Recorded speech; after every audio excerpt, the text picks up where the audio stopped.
제가 드디어 그분을 만났습니다. 바락 오바마 전 미국 대통령을 만나고 왔습니다. 안녕하세요 여러분, 김지윤입니다. 혹시 보신 분들도 계실지 모르겠지만 제가 TV의 한 프로그램에서 바락 오바마 전 미국 대통령과 인터뷰를 했습니다.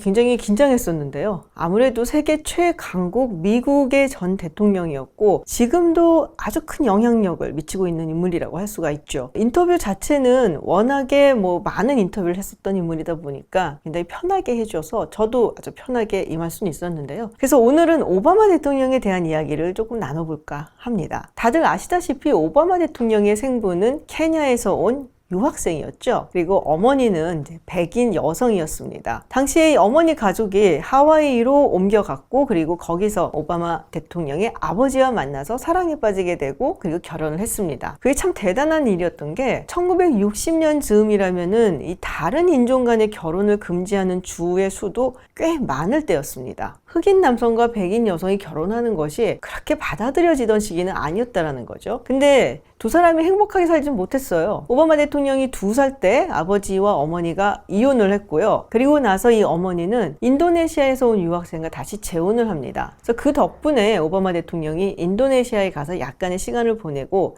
다시 하와이로 옮겨오게 되죠. 하와이에서 외할머니와 외할아버지의 손에서 자라게 됩니다. 이렇게 좀 복잡한 가족 구성 때문에 사실 오바마 대통령이 여러 가지로 좀 정체성의 혼란 혹은 굉장히 어려움을 겪었다고 해요. 그리고 정치 활동을 시작을 했을 때에도 이런 부분이 공격 포인트가 되기도 했습니다. 당연히 백인들의 눈에서 봤을 땐 흑인이고 흑인 후보들과 경쟁을 하게 됐을 때에는 네가 무슨 흑인의 삶에 대해서 아느냐, 너는 우리 보통 흑인하고는 굉장히 다른 사람이야 라면서 상대 후보 측에서 공격을 하기도 했다고 하죠. 우리가 이렇게 좀 잘 되는 사람은 사람도 모인다고 하잖아요. 2004년에 정말 젊은 나이로 일리노이주의 연방 상원 의원이 됐을 때 당시 민주당 상원을 이끌고 있었던 톰 다셜 의원이 있었어요. 이 오바마 대통령에게 자신이 데리고 있었던 보좌관 그리고 그 보좌관 그룹을 그대로 물려줘요. 그리고 특히나 이 톰 다셜 의원이 데리고 있었던 보좌관은 피트 라우즈라는 사람인데요. 101번째 상원 의원이다, 최고의 보좌관이다 라고 이름을 날리던 사람이었습니다. 그리고 민주당의 해리 리드 상원 의원이라든지 또 톰 다셜 상원 의원이 오바마 대통령이 내가 대통령 선거에 나가야 될까 말아야 될까 고민을 할 때 나가라 라고 이른바 뽐뿌질을 했죠. 그때 이런 말을 했다고 해요. 상원에 오래 있으면 있을수록 대통령 선거에 나가고 승리를 할 확률이 낮아진다. 상원에 오래 있다 보면 쟁점 법안에 대해서 나중에 공격을 받을 수 있는 방향으로 투표를 할 수도 있거든요. 그리고 또 중요한 인물이 한 명 더 있습니다. 존 F 케네디 그리고 로버트 케네디의 막내 동생이죠. 테드 케네디입니다. 오바마 대통령에게 나는 나의 시간과 기회를 놓쳤다. 그렇지만 그것이 왔을 때는 반드시 꼭 잡아야 된다라고 조언을 했을 뿐만 아니라 민주당 경선이 한창 진행되던 때 이 테드 케네디 의원이 나는 오바마를 지지한다 라고 지지 선언을 합니다. 우리와는 조금 다르게 이 미국 같은 경우에는 유력한 유명 인사나 정치인들이 어떤 특정 후보를 지지한다 라고 이야기한 지지 선언이 상당히 중요한 경우들이 있어요. 더군다나 에드워드 케네디 같은 사람이 우리 형인 존 F 케네디와 로버트 케네디의 정신을 이을 수 있는 사람이 오바마다 라고 이야기를 해준다는 것은 사실은 민주당 지지자들에게 있어서 이 사람입니다 라고 도장을 찍어주는 거나 마찬가지의 역할을 한다고 했죠. 2008년 선거 당시에 사실 가장 흥미로웠던 부분은 민주당 경선이었어요. 당시에 부시 대통령이 워낙에 인기가 좀 없었기 때문에 민주당에서 아마 대통령이 나올 것이다 라고 대부분이 예측을 하고 있었거든요. 근데 경선이 본격적으로 시작하기 전에는 대부분의 사람들이 힐러리 클린턴이 당연히 민주당의 후보가 될 것이다 생각을 하고 있었죠. 그런데 아이오와 코커스에서 예상외로 돌풍을 일으키면서 승리를 하고 그때부터 오바마의 돌풍이 시작이 됐던 것이죠. 원래 언더독이 이기기 시작하면은 굉장히 경기가 흥미로워지잖아요. 어쨌든 그 이후로부터 오바마 대통령이 선거 자금도 많이 받게 되고 지지선도 많이 얻게 되고 그래서 결국 경선에서 힐러리 클린턴을 꺾고 민주당의 대선 후보가 되죠. 그리고 힐러리 클린턴이 당선이 되면 미국 최초의 여성 대통령이 나올 것이다 라고 기대를 하고 있었던 여성 단체라든지 또 이런 사람들이 아주 많이 실망을 하고 나는 오바마를 찍지 않겠다 라고 이야기를 한 사람들도 꽤 많았어요. 그 중에 대표적인 경우가 있었는데요. 린 포레스터 드 로스차일드, 여러분이 알고 계시는 그 로스차일드 맞습니다. 근데 이 여성이 본인이 로스차일드 가문의 사람이라기보다는 에블린 로스차일드 경의 부인이었어요. 그리고 이 두 사람이 클린턴 부부의 아주 절친이었습니다. 그런데 이 로스차일드 여사가 나는 오바마를 찍지 않겠다. 오바마는 엘리트주의자다 라고 이야기를 합니다. 사실 이제 많은 사람들이 로스차일드 가문의 사람이 오바마가 엘리트주의자라서 안 찍겠다는 게 말이 되나? 그래서 당시에는 그런 시각도 있었어요. 남북전쟁이 끝나고 수정헌법 15조가 통과가 되면서 사실 흑인 남성들이 자동적으로 참정권을 갖게 되죠. 여성들이 참정권을 갖게 되는 데는 그 이후로 50년이 더 걸렸습니다. 그래서 그 당시에는 참정권을 두고 흑인과 여성이 격돌을 했다면 이번에는 대통령 자리를 두고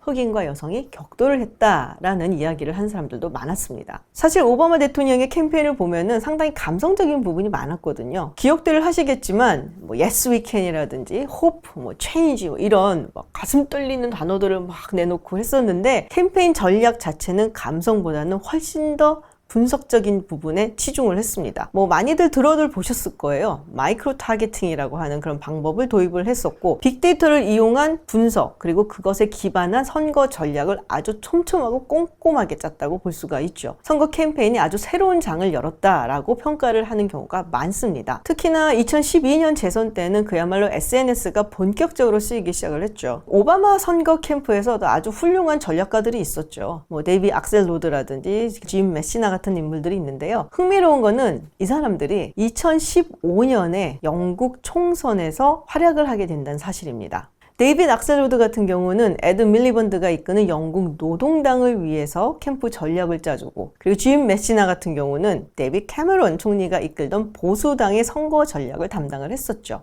결과는 짐 메시나의 승리였습니다. 그때 문제가 하나 있었죠. 캐머런 총리가 보수당이 과반 이상의 의석을 얻게 되면은 브렉시트를 국민투표에 붙이겠다라고 이야기를 했던 겁니다. 다들 아시다시피 거기서 많은 영국인들이 브렉시트에 찬성을 하면서 지금 현재 영국은 EU에서 빠져나왔죠. 근데 사실 데이빗 캐머런 총리는 브렉시트를 찬성하는 입장이 아니었어요. 근데 당시에 짐 메시나가 내가 가진 이 데이터 모델을 보면은 절대 통과 안 돼. 안심해도 돼. 라고 이야기를 했다는 일화가 있습니다. 영국이 유럽연합에서 빠져나오는데 일조를 한 남성이다 라고 볼 수가 있을 것 같은데요. 사실 오바마 대통령이 당선된 데에는 조지 W 부시 대통령이 워낙 인기가 없었던 것도 한몫을 했죠. 그리고 선거 캠페인 도중에 당시 현직 대통령이었던 부시 대통령에 대한 비판도 많이 했습니다. 그럼에도 불구하고 사실은 부시 가문하고 오바마 가문은 굉장히 사이가 좋아요. 이번에 출간된 오바마 대통령의 자서전이죠. The Promised Land, 약속의 땅. 여기에도 보면은 부시 대통령에 대한 어떤 감정이 굉장히 솔직하게 적혀 있어요. 선거 때에는 그렇게 공격을 했었던 현직 대통령이었지만 나가는 부시 대통령이 자신한테 얼마나 많은 것을 해주었는가를 이야기를 하고 있고요. 특히나 이 취임식 때문에 백악관에 들려서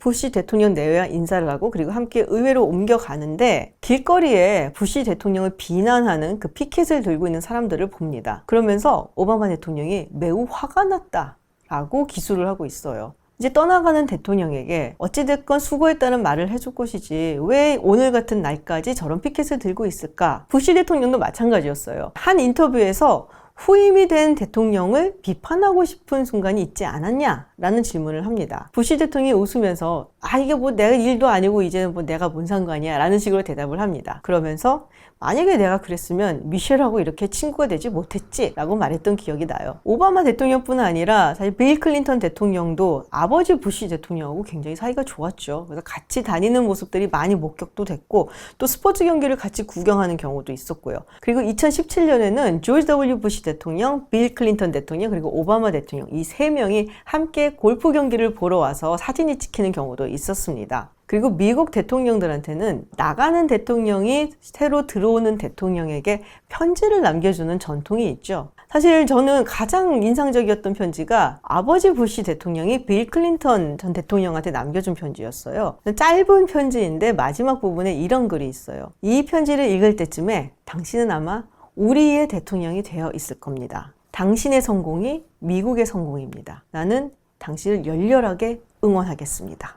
정말 멋있지 않나요? 이렇게 대통령들끼리 서로 은퇴한 다음에 친밀한 관계를 유지하고 또 예우를 해주는 모습이 어떻게 보면은 미국인들에게 굉장히 큰 의미를 준다라고 보여지고요. 네, 그게 또 미국의 장점이 아닌가라는 생각이 듭니다. 바이든 대통령과의 관계 이야기를 하지 않을 수가 없을 것 같아요. 다들 아시다시피 바이든 대통령은 오바마 전 대통령의 부통령이었죠. 사실 경선이 끝난 다음에 이제 많은 사람들의 관심사는 누가 부통령 런닝메이트가 될 것이냐 라는 부분이었죠. 힐러리 클린턴의 지지자들이 클린턴을 부통령 런닝메이트로 해야 된다라고 아주 무지무지하게 압박을 넣었던 시기였습니다. 근데 오바마 대통령이 선택한 것은 조 바이든이었죠. 어떻게 보면은 자신의 유권자 데모그래픽에서 가장 약한 부분을 보완해 줄 수 있는 사람을 아주 정확하게 선택한 것이죠. 백인 중년 남성들. 조 바이든 대통령에 대해서 처음부터 좋은 기억을 가지고 있었던 것 같지는 않아요. 일단은 둘이 너무 다르잖아요. 오바마 대통령은 말을 굉장히 천천히 그리고 생각을 한 후에 하는 스타일입니다. 반면에 조 바이든 대통령 같은 경우는 그냥 말을 막 하죠. 그럼에도 불구하고 의외로 둘의 케미가 상당히 좋았어요. 근데 이렇게 부통령과 대통령 사이가 좋은 것이 흔한 경우는 아니거든요. 아이젠하워 대통령 같은 경우는 닉슨 부통령을 두고서 음흉하고 음침한 인간, 마음에 안 들어, 이런 얘기를 공공연히 했다고 하고요. 그리고 FDR, 루즈벨트 대통령은 이 트루먼 부통령하고 임기가 시작하고 나서 만난 일이 별로 없었습니다. 그래서 석 달 후에, 그러니까 임기 중에 사망을 하는 바람에 이 트루먼 부통령이 대통령에 오르는데, 대통령에 오르고 나서야 미국이 원자폭탄을 만들고 있었다라는 것을 알았다고 합니다. 아마도 오바마 대통령의 측근 측에서는 바이든 부통령을 별로 그렇게 좋아하지 않았던 것 같아요. 그래서 2012년에 사실은 부통령 런닝메이트를 다른 사람으로 바꾸자라는 계획을 꽤 진지하게 추진한 바가 있었습니다. 그런데 오바마 대통령이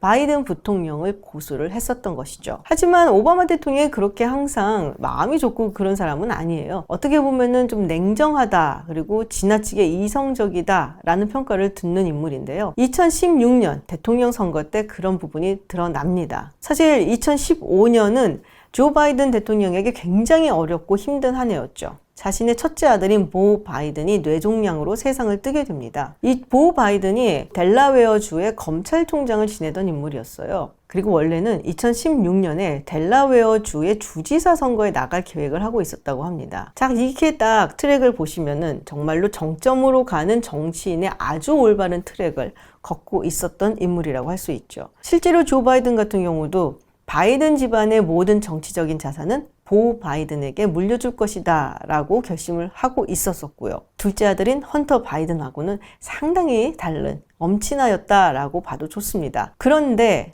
그렇게 아끼던 첫째 아들이 뇌종양으로 46살이란 정말 젊은 나이에 세상을 뜨게 되죠. 그래서 2016년에 조 바이든이 대통령 선거에 나올 결심을 합니다. 그런데 그것을 말린 게 오바마 대통령이었다고 하죠. 오바마 대통령이 직접 이야기한 것은 아닌 것 같은데요. 오바마 대통령의 측근들이 조 바이든에게 선거에 나가지 말라고 압박을 했다는 얘기가 있어요. 오바마 측에서 봤을 때는 힐러리 클린턴 측이 조 바이든보다 훨씬 더 강한 지지층을 가지고 있는 뭔가 스타 정치인이라고 판단을 했던 것 같아요. 그래서 훨씬 더 이쪽이 승산이 있다라고 생각을 했었죠. 그런 면에서 봤을 때 이 오바마 대통령이 생각보다 훨씬 더 냉정하고 또 이성적인 그런 사람이다라고 볼 수 있을 것 같아요. 사실 이게 너무 쿨해서 모든 것에 감정이 없는 것이 아니냐라는 비난을 받기도 했었습니다. 오바마 대통령의 8년에 대한 평가는 조금 더 기다려야 되겠지만 어쨌든 굉장히 정파적으로 갈리기 마련입니다. 민주당을 지지하는 사람들은 정말 훌륭한 대통령이었다라고 이야기를 하고요. 당연히 공화당을 지지하는 사람들은 오바마 대통령에 대해서 상당히 부정적인 평가를 내리고 있죠. 국내적으로 봤을 때는 인종 갈등이 더 불거진 것이 아니냐라는 이야기도 나왔고요. 그리고 외교 정책에 있어서는 너무 우유부단했다라는 평가도 있습니다. 시리아라든지 우크라이나 그리고 아랍의 봄에 대한 대응은 상당히 아마추어적이었다. 그리고 굉장히 순진했다라고 비판을 하는 경우도 많습니다. 경제 공황에 가까운 상태에서 미국을 구제했다라고 평가를 하는 경우도 있긴 한데요. 사실 살펴보면은 경제 양극화는 훨씬 더 심해졌죠.